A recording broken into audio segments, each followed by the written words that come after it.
Very good morning guys. நான் போய் brush பண்ணிட்டு குளிச்சிட்டு வந்துடுறேன். பாய்.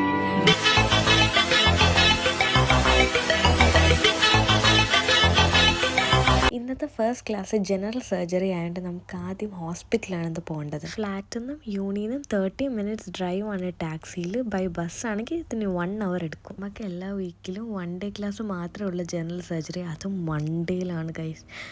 ഹെക്ടിക്. വിശപ്പിൻ്റെ വിളി വരുന്നു ഗൈസ്. എനിക്ക് വിശക്കണു.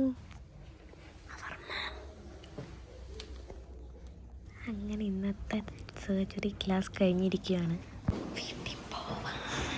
ക്ലാസ് കഴിഞ്ഞ് ഏറ്റവും വലിയ പണിയാണ് ചേഞ്ചിങ് റൂമിൽ വന്ന് എല്ലാം തപ്പി പറക്കി എടുക്കുന്ന. ടാക്സി ബുക്ക് ചെയ്ത് ഇന്ന് നേരെ വീട്ടിൽ പോയി ഡ്രസ്സൊക്കെ മാറ്റണം. അടുത്ത ക്ലാസ് ഇനി വേറെ ഹോസ്പിറ്റലിലാണ്, വിഷ്വൽ ഡയഗ്നോസ്റ്റിക്സ്. ഒട്ടും ടൈമില്ലാത്തതുകൊണ്ട് തന്നെ വീട്ടിൽ കയറി ഡ്രസ്സ് മാറ്റാൻ എന്തെങ്കിലും കഴിക്കാൻ എടുക്കുക, ഇറങ്ങാം. എല്ലാ ക്ലാസ് ഒരിടത്തായിരുന്നെങ്കിൽ എന്ത് രസായനം. ഇനി അടുത്ത ഹോസ്പിറ്റലിലേക്ക് നമ്മൾ നടന്നാണ് പോകാറുള്ളത്. ജസ്റ്റ് 20-25 minutes വാക്ക്.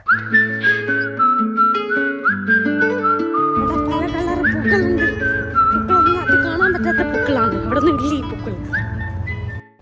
ഇടയ്ക്ക് ഒരു ഫിറ്റ് ചെക്ക്, അത് നിർബന്ധ. ക്ലാസ്സിൽ കുറച്ച് ലേറ്റ് ആയതുകൊണ്ട് ആ മൂലയ്ക്ക് പോയി ഇരിക്കാൻ പറഞ്ഞൊരു വിലയും തന്നില്ല. മാമിൻ്റെ വായിക്കുന്ന മൊത്തം കേട്ട്. ഇവിടുത്തെ ക്ലാസ് കഴിഞ്ഞ് ഇനി നമുക്ക് നേരെ യൂണിവേഴ്സിറ്റിയിൽ 2 lecture പെൻഡിങ് ഉണ്ട്.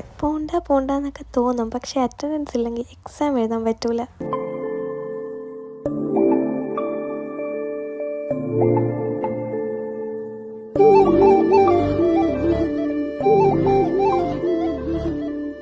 ഇതാണ് ഇന്നത്തെ എൻ്റെ ബ്രേക്ക്ഫാസ്റ്റും ലഞ്ചും സ്നാക്സും. 2 lecture തീരാൻ പെട്ട പാട്. ഇതിൻ്റെ ഉള്ളിൽ കയറുമ്പോൾ മാത്രം സമയം പോകത്തില്ലല്ലോ. ഫൈനലി നമ്മൾ വീട്ടിലേക്ക് പോവുകയാണ്. ഇന്നത്തെ എല്ലാ പണ്ടാര ക്ലാസ്സും കഴിഞ്ഞ്.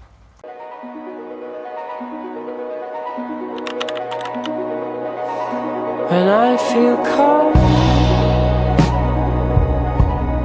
I'll keep you close.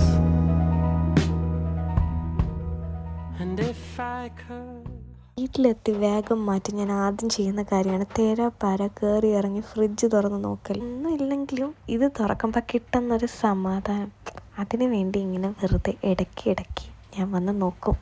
Cake കണ്ടു, പക്ഷേ ഞാൻ ഡയറ്റിങ്ങിലാണ് ഗൈസ്. സകല ഷുഗർ ക്രേവിങ് ദൈവങ്ങളെയും വിളിച്ചു ഞാൻ എൻ്റെ ബോയിൽഡ് പയർ കഴിച്ചു.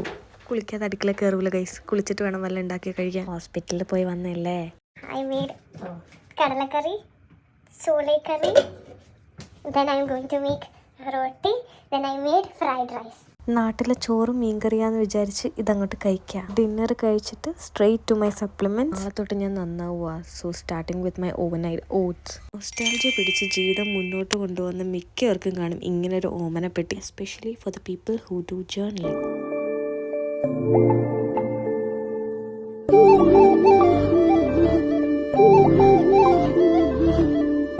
അപ്പം ശരി എന്നാ. And this is a cyclic process.